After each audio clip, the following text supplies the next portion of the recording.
نحمدہ و نصلی علی رسولہ الکریم اما بعد فاعوذ باللہ السمیع العلیم من الشیطان الرجیم بسم اللہ رب اشرح لی صدری ویسر لی امری واحلل عقدۃ من لسانی یفقہوا قولی۔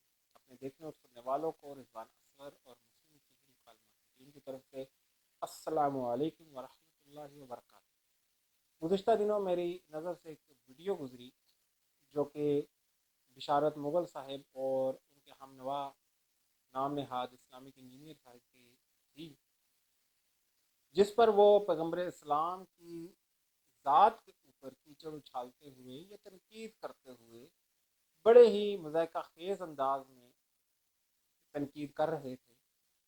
آئیے پہلے ان کی وہ باتیں سنتے ہیں اور پھر ان کی باتوں کا جواب۔ یہ کہہ رہے نا کہ رحمت جو ہے جانوروں میں بھی رحمت ہے، جانور بھی رحم دل ہوتے ہیں، درندے بھی رحم دل ہوتے ہیں یار۔ تو اب کتوں پہ رحمت دیکھیں، اسلام کی رحمت کتوں پہ دیکھیں۔ کتا ایک معصوم سا ایک جانور ہے، مطلب آپ اس کو گھر میں پال سکتے ہیں، آپ اس سے رکھوالی میں کام لے سکتے ہیں، آپ اس کو جو ہے نا اپنے کتنے شکار کے لیے استعمال کر سکتے ہیں۔ تو کتوں پر کیا رحمت ہوئی۔ 4017 نمبر حدیث جو ہے اس میں عبداللہ بن عمر سے روایت ہے، فرماتے ہیں کہ رسول اللہ صلی اللہ علیہ وسلم نے حکم کیا کتوں کے مار ڈالنے کا، پھر بھیجا ہم نے لوگوں کو مدینے کے سب اطراف کتوں کو مارنے کے لیے۔ کہتے جیسے ہی نبی کا حکم آیا تو ہم نے تو بندے دوڑا دیے، مارو جتھے ملے کتا مار۔ اور 418 میں لکھا کہ عبداللہ بن عمر نے کہا کہ رسول اللہ نے حکم دیا کتوں کے مارنے کا، تو ہم نے کتوں کا پیچھا کیا گیا مدینہ کے شہر میں اور اس کے چاروں طرف کتوں کا، پھر کوئی کتا ہم نہیں چھوڑتے تھے جس کو ہم نے نہ مار ڈالا ہو، یہاں تک کہ ہم نے دودھ والی اونٹنی کے ساتھ جو کتا رہتا تھا دیہات والوں میں سے اس کو بھی مار ڈالا۔ ہم نے پچھلی اسٹری میں کیا کہا تھا کہ حضرت محمد کے جو فوجی تھے، حضرت محمد کے جو یہ دوست تھے، یہ جو ساتھی تھے، یہ وہاں پہ 10 15 15 20 20 کی ٹولی میں گشت کرتے تھے نا، تو ان کے ہاتھ میں تلواریں تھیں، تو ان کے ساتھ کون لڑ سکتا تھا؟ یہ کسی کا کتا ماریں چاہے بکری مار دیں، اگر حضرت محمد کہتے ہیں اونٹ مار دو تو انہوں نے اونٹ مار دینا۔ بے زبان کو مارنے کا جو ہے وہ رحمت العالمین سے جی خوبصورت کام، اس سے زیادہ خوبصورت کام نہیں ہوا۔ تو آپ اندازہ لگائیں یہ کتوں کے لیے کیسی رحمت تھی۔ مسلمانوں سے مثلاً پوچھو نا، کہتے ہیں نہیں نبی علیہ السلام جو ہے وہ تو جانوروں کے لیے بھی رحمت تھے، بے زبانوں کے لیے رحمت تھے، وہ جو ہے لیکن اصل میں اسلام میں کیا لکھا وہ بات ہے اصل۔ مسلمان جو مرضی کہتا رہے نا، جو کتاب میں لکھا وہ کیا کہتی ہے یہ آپ کے سامنے مسلم شریف قرآن کے بعد صحیح ترین کتاب۔ اب جو ہے یہ آپ دیکھ لیں ذرا، حدیث آپ کے سامنے جی تھوڑا زوم ان کر یہ دیجیے گا۔ سنن ابی داؤد کی حدیث ہے، اس کا جو ہے یہ دارالاسلام لاہور دارالاسلام سے پبلش ہوئی ہے، عالمی ادارہ ہے، اور اس میں جو ہے نا بڑے اہل حدیث علماء کا نام ہے، حافظ ابو طاہر زبیر علی زئی صاحب اور حافظ صلاح الدین یوسف صاحب کا نام ہے، اور یہ اس کے ان کے مترجم ہیں اور ان کے جو ہے وہ کیا کہتے ہیں شارح ہیں، انہوں نے اس کی تشریح بھی کی ہے ساتھ ساتھ حدیثوں کی۔ تو یہ حدیث ہے سنن ابو داؤد کی، اس کا نمبر ہے 2846۔ واہ، یہ دیکھیں، کہتا ہے کہ حضرت جابر سے مروی ہے کہ نبی صلی اللہ علیہ وسلم نے کتوں کو، یہ بریکٹ میں ڈال دیا ابتدائی ایام میں، بھائی کتوں کو قتل کرنے کا انہوں نے حکم دیا تھا، حتیٰ کہ اگر کوئی عورت دیہات سے آتی اور اس کے ساتھ کتا ہوتا تو ہم اسے بھی قتل کر ڈالتے تھے۔ اس کے بعد آپ نے ہمیں اس سے منع کر دیا اور فرمایا صرف کالے کتوں کو مارو۔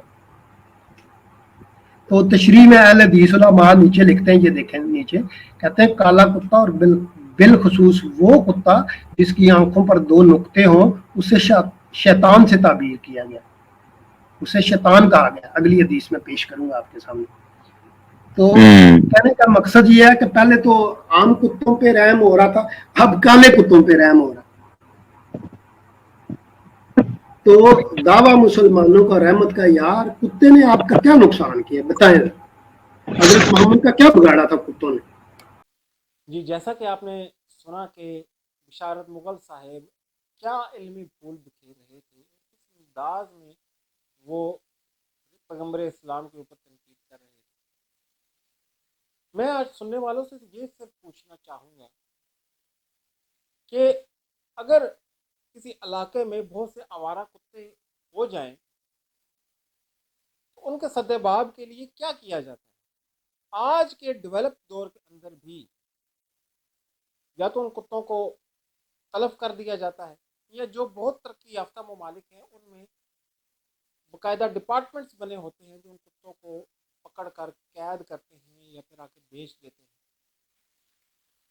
اب آج کل کی ہی مثال لے لیجیے، اگر آج کل کے دور میں پاکستان کے اندر کسی کو کوئی کتا کاٹ جاتا ہے تو بہت سارے شہروں میں اس کی دوائی موجود نہیں ہے، اور ہم نے دیکھا بھی ہے کہ بہت سارے شہروں میں یہ واقعات ہمارے سامنے پیش آئے ہیں کہ گلی میں آوارہ کتے نے ایک بچے کو کاٹا اور اس شہر کے اندر اس کتے کی کاٹنے کی دوا موجود نہیں تھی اور وہ بچہ اپنی جان سے ہاتھ دھو بیٹھا وہ مر گیا۔ تو آپ یہ کیسے سوچ سکتے ہیں کہ جب میڈیکل سائنس اتنی ڈیولپ نہیں ہوئی تھی تو 1400 سال پہلے اس بیماری سے یا اس مسئلے سے نپٹنے کا کوئی اور طریقہ تھا؟ ظاہری بات ہے پیغمبر اسلام نے اگر کتوں کو، آوارہ کتوں کو قتل کرنے کا حکم دیا تھا تو وہ اسی وجہ سے دیا تھا کہ انسانی جانوں کا ضیاع نہ ہو اور لوگ اس سے محفوظ رہیں، اس کے جو کاٹنے کی بیماری ہے ریبیز اس سے محفوظ رہا جا سکے۔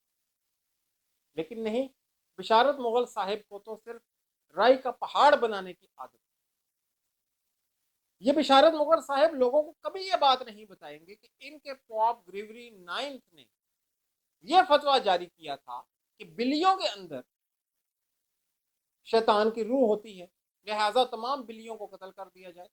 اس کے بعد پورے یورپ میں ان مسیحوں نے، جن کو آج کتوں کی بہت فکر کھائی جا رہی ہے اور کتوں کا غم کھایا جا رہا ہے، ان لوگوں نے پورے یورپ میں بلیوں کو قتل کر دیا، جس کے بعد یورپ میں چوہوں کی تعداد زیادہ ہوئی اور وہاں پر طاعون پھیل گیا اور اس سے کئی لوگوں کی جانیں چلی گئی۔ یہ کبھی آپ کو یہ بات نہیں بتائی کیونکہ یہ سچائی کے دشمن ہیں۔ پھر بشارت مغل صاحب یہ بکواس کر رہے تھے، یہ افواہ بک رہے تھے کہ شاید حضرت جبرائیل علیہ السلام کو یا پیغمبر اسلام کو کتوں سے ڈر لگتا تھا اور حضرت جبرائیل جو تھے وہ کتوں سے ڈرتے تھے۔ آپ نے لاکھوں بلیوں کو قتل کر دیا، تو کیا اس کا مطلب یہ ہے کہ مسیحیت کو بلیوں سے خطرہ؟ پھر معصوم بلیوں نے آخر بگاڑا کس کا گیا تھا؟ یہ بھی بتائیے لوگوں کو کہ کس وجہ سے آپ نے بلیوں کو قتل کیا تھا۔ چلے یہاں پر تو یہ عذر موجود ہے کہ کتے کے کاٹنے سے ریبیز ہو جاتی ہے، اس کے سدباب کے لیے، اس سے بچاؤ کے لیے اس وقت یہ پیرامیٹرز اختیار کیے گئے، لیکن بلیوں کو قتل کرنے کی آپ کے کیا پیرامیٹرز تھے،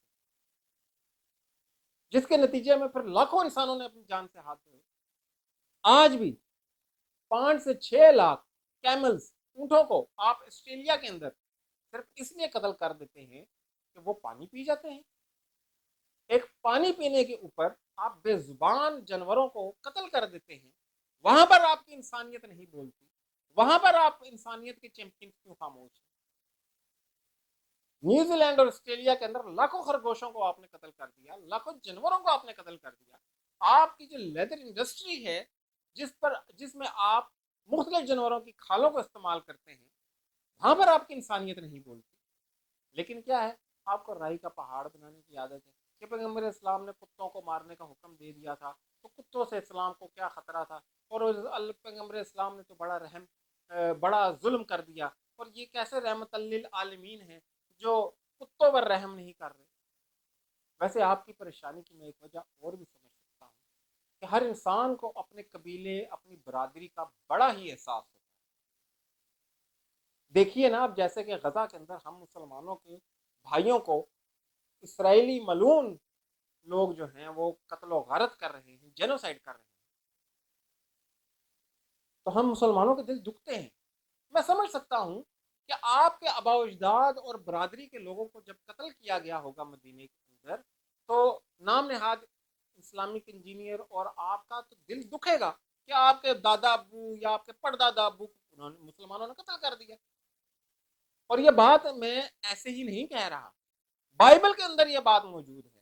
یسوع علیہ السلام کے پاس ایک عورت آئی, اس نے آ کر یسوع سے کہا کہ میری بیٹی بیمار ہے, اس کے لیے دعا کیجئے.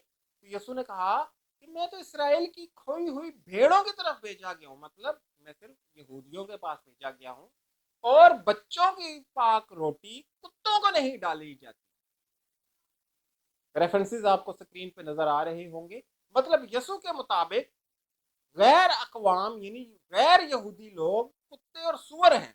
تو میں سمجھ سکتا ہوں کہ بشارت مغل صاحب اور اسلامک انجینئر چونکہ یہودی نسل نہیں ہے, غیر اقوام سے ہیں, لہٰذا ان کی پریشانی وجہ ہے کہ ان کے والدین کو, ان کے آباء و اجداد کو مسلمانوں نے قتل کر دیا تھا.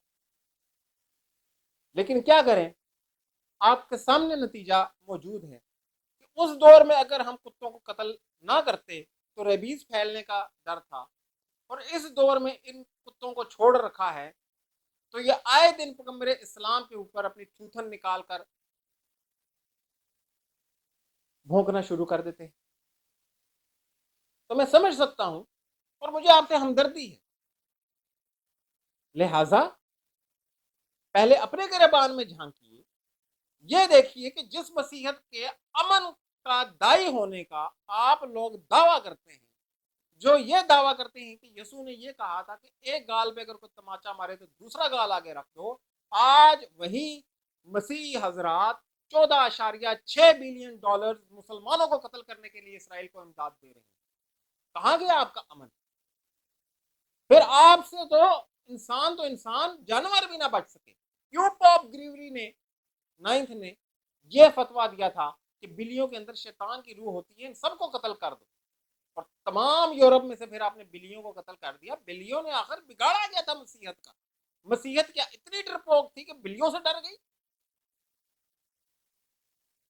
میں امید کرتا ہوں کہ آپ کو آپ کے اس گھٹیا اعتراض کا جواب میں نے بخوبی دے دیا ہوگا. اگر کسی کی دل آزاری ہوئی تو میں اس کے لیے معذرت خواہ ہوں. میرا یہ جواب صرف بشارت مغل اور ان کے جو ساتھ کے ہم پلہ بریڈ کے بیٹھے ہوئے تھے ان کے لیے. واخر دعوانا الحمدللہ رب العالمین برحمتک یا ارحم الراحمین. السلام علیکم ورحمۃ اللہ وبرکاتہ.